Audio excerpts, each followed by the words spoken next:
শুভ সকাল বন্ধুরা, কেমন আছো সবাই? সকালে ঘুম থেকে উঠে পড়েছি। এখনই মোটামুটি 7:30টার মতো বাজছে।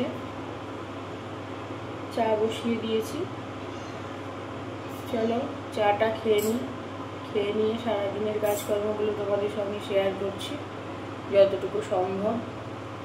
এখন চা বসিয়ে দিয়েছি, চাটা ফুটছে, চলো চাটা খেয়ে নিই, তারপরে আবার তোমাদের কাছে ফেরত আসছি।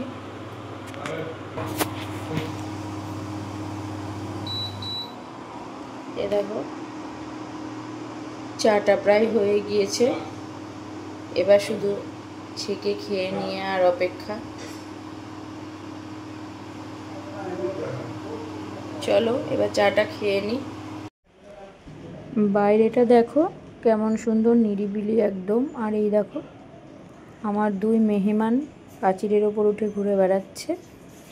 আজকে জানো তো মেঘলা মেঘলা ওয়েদার, আর সারা কালকে সন্ধ্যে থেকে মানে একদম খুব অল্প হালকা একদম বৃষ্টি হচ্ছে, কিন্তু রোদও সেভাবে ওঠেনি।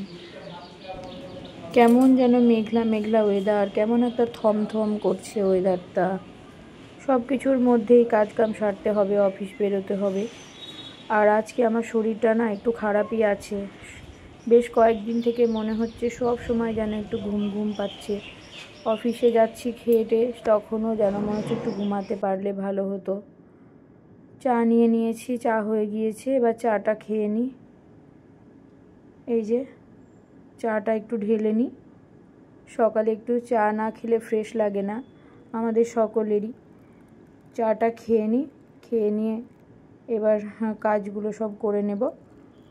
খানিকটা কাজ এগিয়েই রেখেছি, বাকি যেগুলো আছে একটু করে নিই। চায়ের আগে আমি থাইরয়েডের ওষুধ খাই, সেটাই নিয়ে নিয়েছি। ওষুধটা খেয়ে নিই। চা খাওয়ার কিছুক্ষণ আগে ওষুধটা খাই, কিন্তু কোনো দিন না ভুলে যাই ওই চা খাওয়ার আগের মুহূর্তে খাই। খেয়ে তখন চাটা খেয়ে নিই। আর এই দেখো এই যে বেকারির বিস্কুট, এগুলো কেউ খায় না জানো তো, শুধু আমি একা খাই।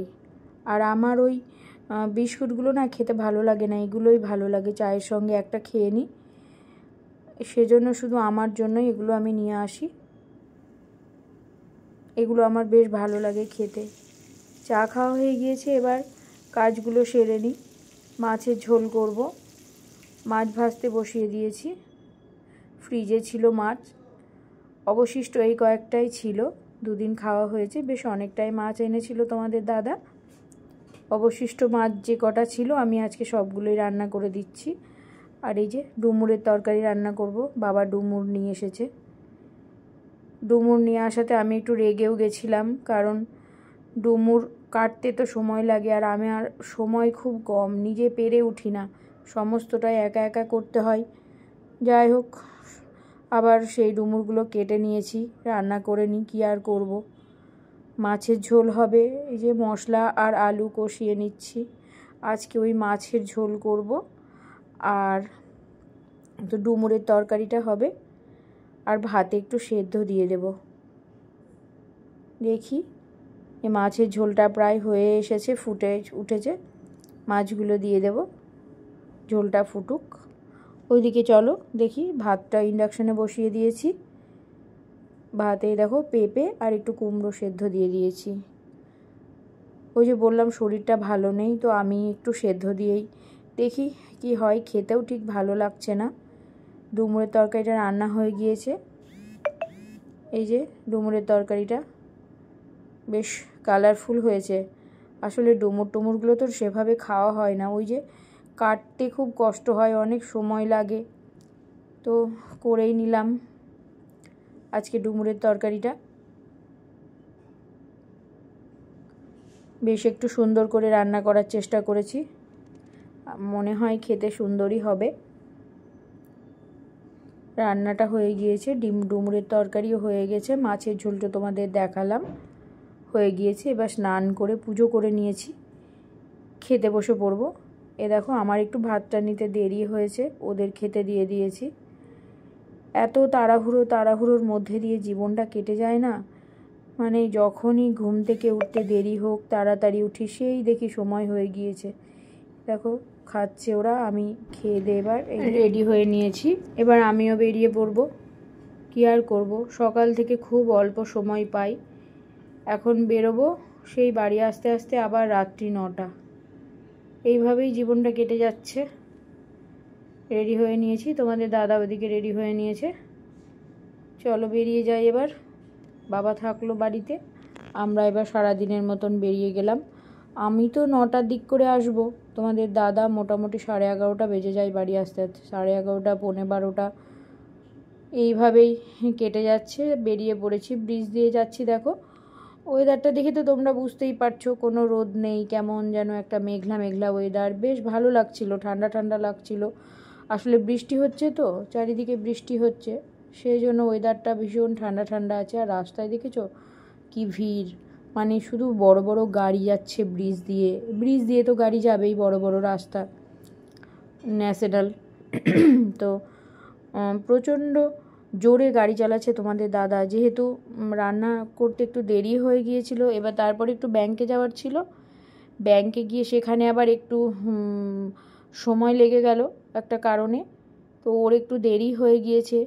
এত স্পিডে গাড়ি চালাচ্ছে, মানে খুব স্পিডে না, তবে নর্মালও যেরকম চালায় তার থেকে বেশি স্পিডে গাড়ি চালাচ্ছে।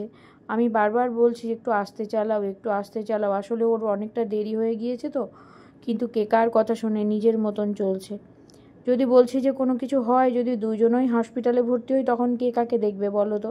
বলছে আমি দেখবো তোমাকে, তুমি চিন্তা করছো কেন, মানে এই সব ধরনের কথাবার্তা বলে আমাকে থামাই। কত বকছি পেছনে বসে বসে, ওর মতনই চলছে জোরে জোরে। তো বলাতে একটু স্লো হয়েছে। মোটামুটি অফিসের কাছে চলেই এসেছি। এবার অফিসে পৌঁছে যাব। ও আমাকে অফিসের সামনে আজকে আর নামাবে না, ও বলল আমি নামিয়ে দিচ্ছি, ওর অফিসের কাছে নামিয়ে দিচ্ছি। আমি ওই একটুখানি রাস্তা আমি হেঁটে চলে যাব। অফিসে পৌঁছে গেছি। কিছুক্ষণ পর ঝমঝম করে বৃষ্টি, বিশাল জোরে, সেইটাই তোমাদের সঙ্গে শেয়ার করছি। ঘর থেকে দেখছি ভীষণ আওয়াজ, তারপরে দৌড়ে গিয়ে জানালাটা খুললাম, দেখছি ঝমঝম করে বৃষ্টি পড়ছে। মানে আর ভালো লাগে না, বৃষ্টি ভাবলেই ভালো লাগে না, কারণ রাস্তায় প্রচণ্ড কাদা হয়ে যায়। আর আমার বাড়ির সামনেটা তো ভীষণ কাদা হয়, বাড়ি যাওয়ার খুব একটা টেনশান হয়ে যায়। সেজন্য বৃষ্টি আসলেই না একটা মনে মনে খুব ভয় হয় যে আমি কি করে বাড়ি যাব, সব ছেড়ে দিয়ে। আবার ধরো নৌকো পার হতে হয়। তো আজ এই পর্যন্তই বন্ধুরা। আমার ভিডিওটা যদি তোমাদের ভালো লাগে, লাইক, কমেন্ট, শেয়ার করো। আর প্লিজ সাবস্ক্রাইব করে আমার পাশে থেকো। নমস্কার।